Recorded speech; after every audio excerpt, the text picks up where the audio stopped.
Hola y bienvenidos a Estamos Dispersos. Hoy conversaremos sobre algo que usamos todos los días y casi nunca imaginamos cuánto pesa de verdad: la tecnología.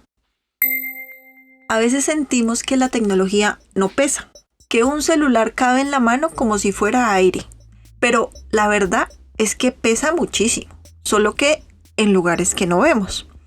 Lo que tenemos en la mano es apenas la punta del iceberg. Detrás hay materiales, algunos comunes, otros críticos y difíciles de extraer. Hay energía, agua, transporte y trabajo humano. Y todo eso deja una marca.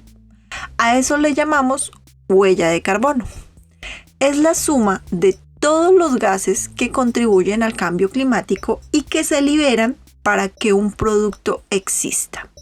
Y cuando decimos CO2 equivalente, hablamos de una forma de comparar distintos gases como el metano, óxidos de nitrógeno, otros compuestos industriales, como si todos fueran CO2, dióxido de carbono, para medirlos en una misma moneda. Cuando miramos esa huella, la fabricación de un teléfono inteligente ya carga entre un 70 y 90% de todo su impacto climático total. Esto es entre 50 y 85 kilogramos de CO2 equivalente en su primer año, lo que ocurre antes de que lo prendamos por primera vez. Ese rango tan grande depende de 1000 detalles, desde qué tan eficiente es la fábrica hasta el origen de la electricidad, el tamaño de la batería, la cantidad de chips o cuánto viaja el aparato antes de llegar a tu bolsillo. Y esto también pasa con las computadoras, que pueden rondar los 200 a 300 kilogramos de CO2 equivalente, o los televisores entre 200 y 500 kilogramos de CO2 equivalente, dependiendo del tamaño y la tecnología de la pantalla. Te preguntarán, ¿por qué tanto? Porque cada aparato es un pequeño planeta compacto. Porque fabricar tecnología es como construir un pequeño planeta artificial. Veámoslo así. Lleva metales que nacen en las entrañas de la Tierra, como el litio, cobalto, níquel, manganeso, cobre, oro. Lleva vidrio y plástico que requieren hornos, energía, calor.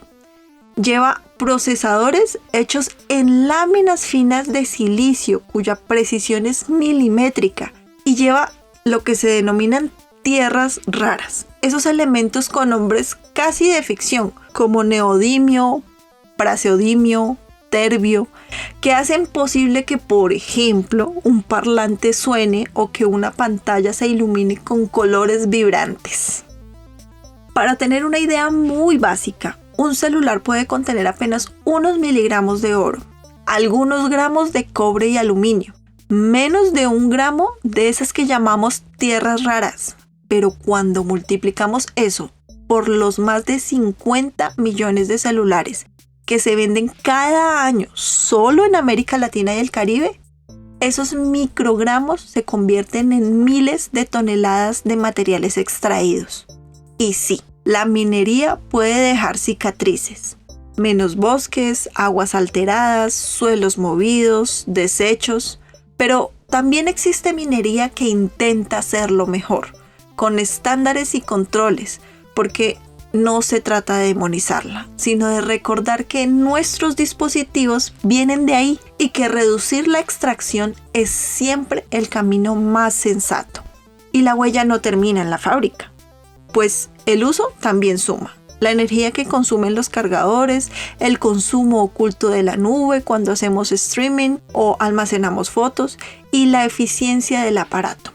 Pero claro, después viene el final de la historia, porque solo una parte de los metales se recupera al reciclar, mientras otros materiales, sobre todo mezclas plásticas y compuestos muy complejos, difícilmente regresan al ciclo. En ese sentido, cada aparato nuevo que usamos es como estrenar un pequeño planeta, un sistema complejo de recursos naturales, energía, agua, tierras raras y trabajo humano que no se ve, Aunque ya entendimos que fabricar un dispositivo tiene un impacto ambiental enorme, la historia no termina cuando lo sacas de la caja. Cada vez que lo usas, cuando lo cargas, ves una serie, envías un mensaje, subes fotos, haces una videollamada, estás activando una cadena física de infraestructura que consume energía, agua y recursos. Lo digital nunca es etéreo. Tiene un cuerpo que respira, se calienta y, claro, deja huella. La mayor parte de esa huella es invisible para nosotros.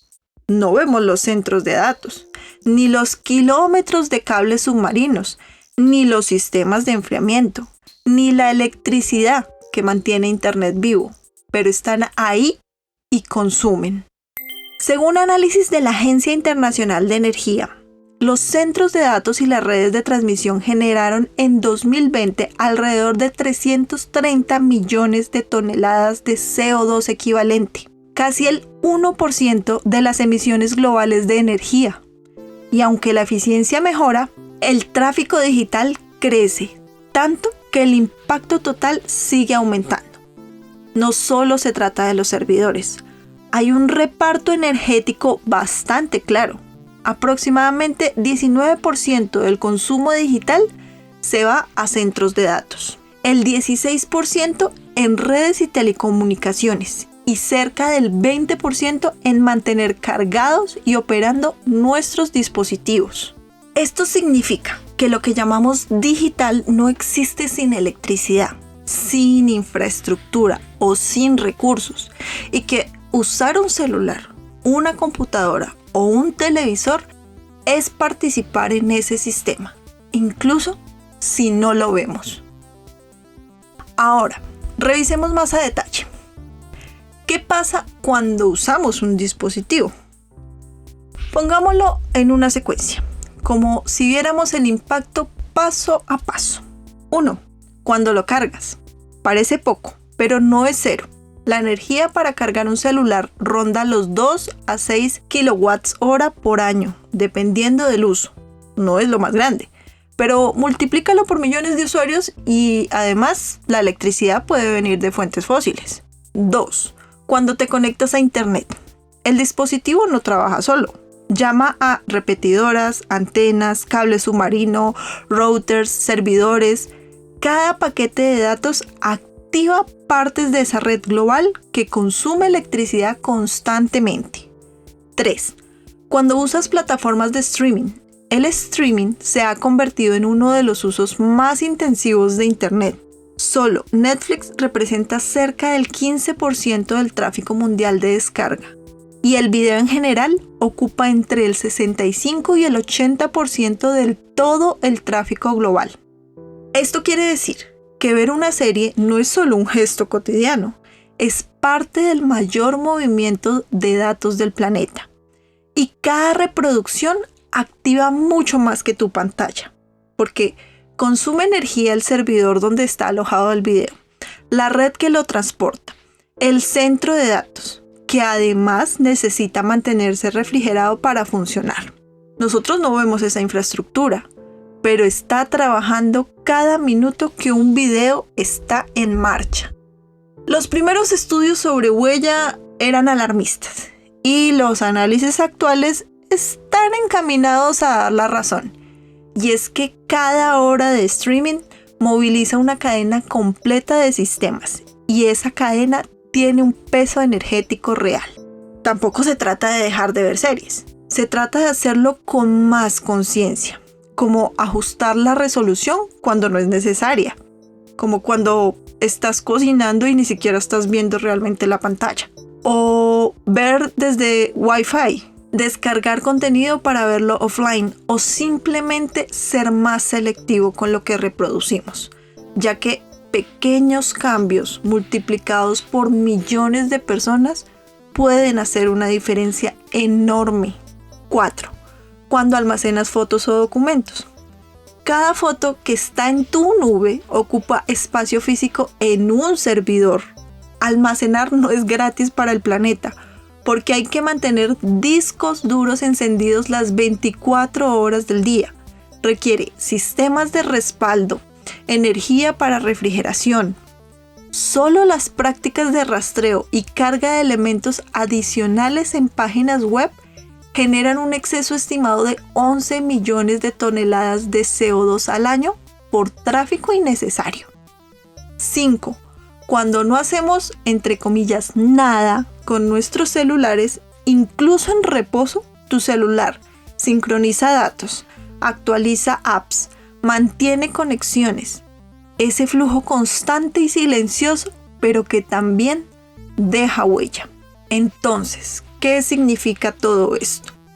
Que la huella digital continúa constantemente, que lo digital no es neutro, ni inocuo, pues no es aire.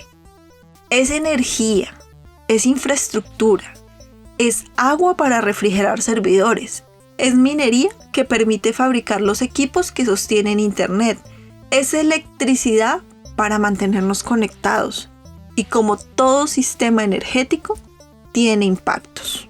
Pero esto no es para generar culpa, es para abrir los ojos, para darnos cuenta de que cada decisión con nuestro celular, cómo descargamos, qué borramos, qué almacenamos, cuánto y cómo usamos nuestros dispositivos. Porque cada elección deja huella y es ahí donde comienza una parte fundamental de la circularidad en el mundo digital. Por usar mejor lo que ya tenemos, reducir lo innecesario, alargar la vida útil y entender que cada clic tiene un pequeño cuerpo ecológico detrás. Cuando hablamos de tecnología y sostenibilidad, es difícil no pensar en la obsolescencia programada. Y aquí vale la pena ser precisos. No se trata de decir que todas las marcas o todos los fabricantes actúan igual. La realidad es más matizada. Hay empresas que trabajan para extender la vida útil de sus productos, que publican guías de reparación, que ofrecen actualizaciones durante muchos años o que diseñan aparatos fáciles de desmontar. Pero también existen prácticas dentro de la industria que, aunque no siempre se anuncien así, acortan la vida útil de los dispositivos.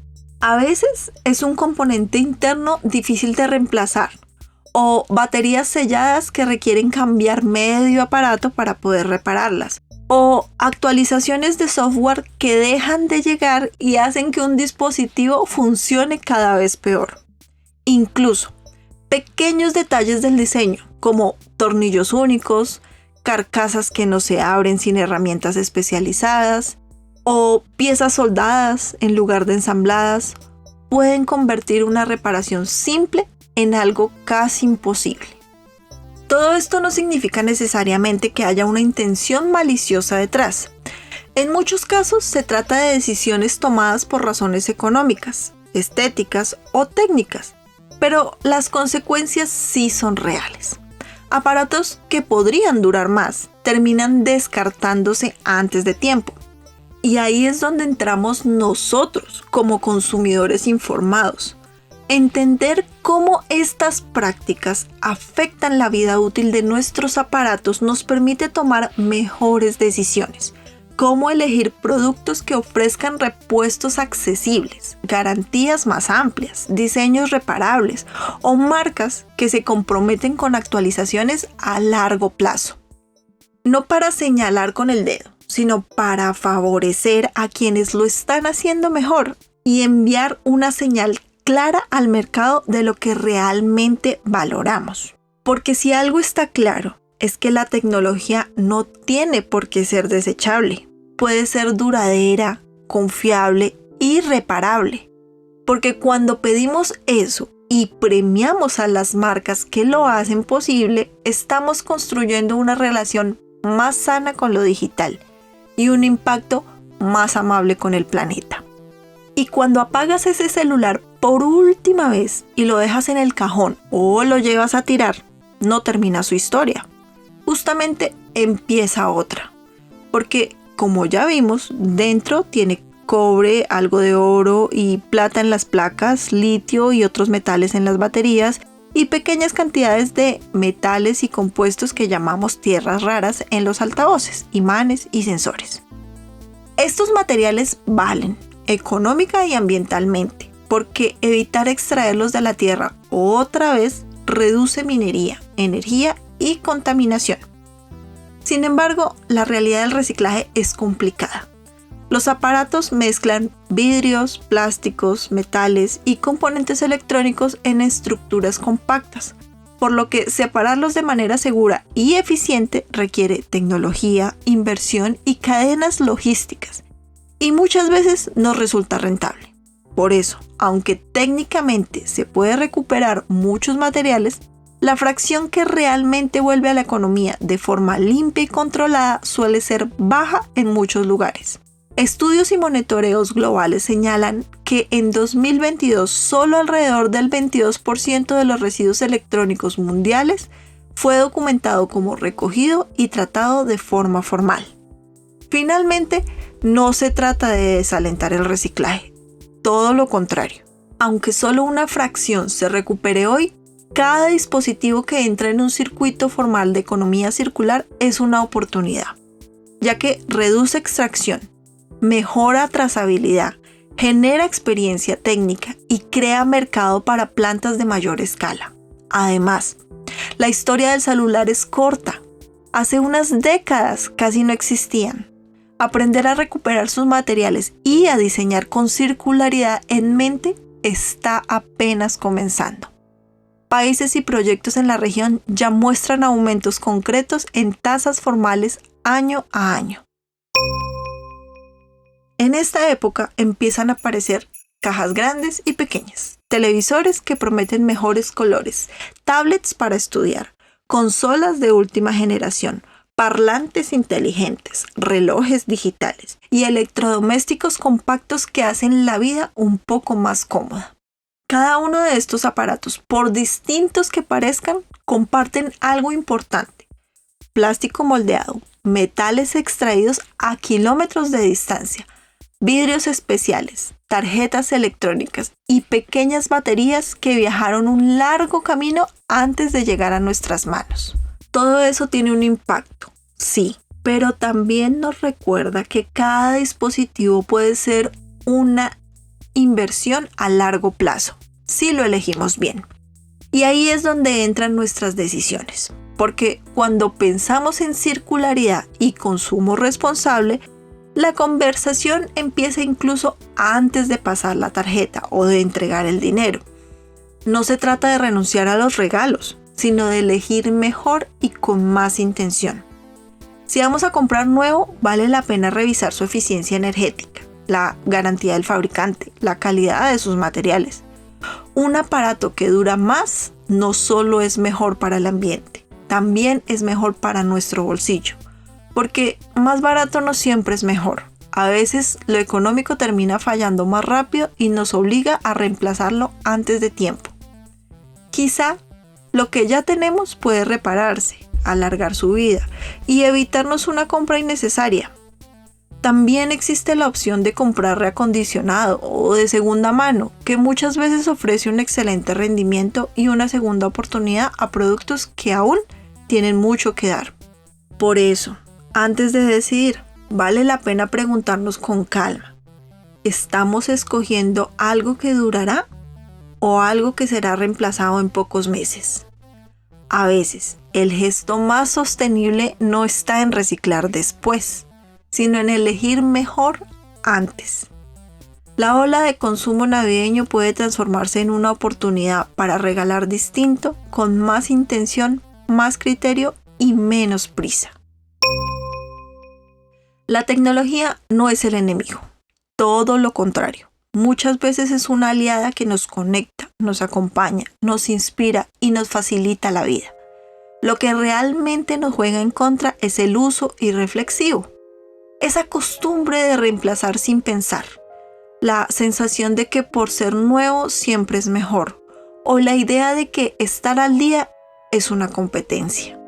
Pero no tiene por qué ser así. Tenemos una oportunidad enorme y muy real de transformar nuestra relación con lo digital, de pasar de la lógica del descarte a la lógica del cuidado, de ver cada aparato no como un objeto pasajero, sino como un compañero que puede estar con nosotros mucho más tiempo si lo tratamos bien. un dispositivo con historia, con memoria, con tiempo invertido, con cariño. Y ese cambio no exige grandes sacrificios. Empieza en pequeños gestos, en elegir mejor antes de comprar, revisar garantías, preferir productos que duren, reparar antes que reemplazar, compartir lo que ya no usamos, darle una segunda vida a lo que aún funciona y cuando su tiempo realmente acaba, reciclarlo de forma adecuada. Usar, reparar, heredar, compartir, reciclar. Esa puede ser nuestra manera de hacer que la tecnología trabaje a favor nuestro y no en contra del planeta. Porque al final, cada decisión que tomamos con un poco más de intención cuida no solo los dispositivos que nos acompañan, sino también nuestro hogar común. Este planeta, que aunque a veces olvidamos, no tiene reemplazo. Gracias por estar presente en este nuevo capítulo. Aunque estemos lejos, compartimos un mismo impulso: mejorar, aprender, transformar. Cada palabra tiene peso, cada acción nos conecta. Estamos dispersos, pero ya nos juntaremos. Gracias. Recuerda que también nos puedes encontrar en Instagram como @estamosdispersos.podcast.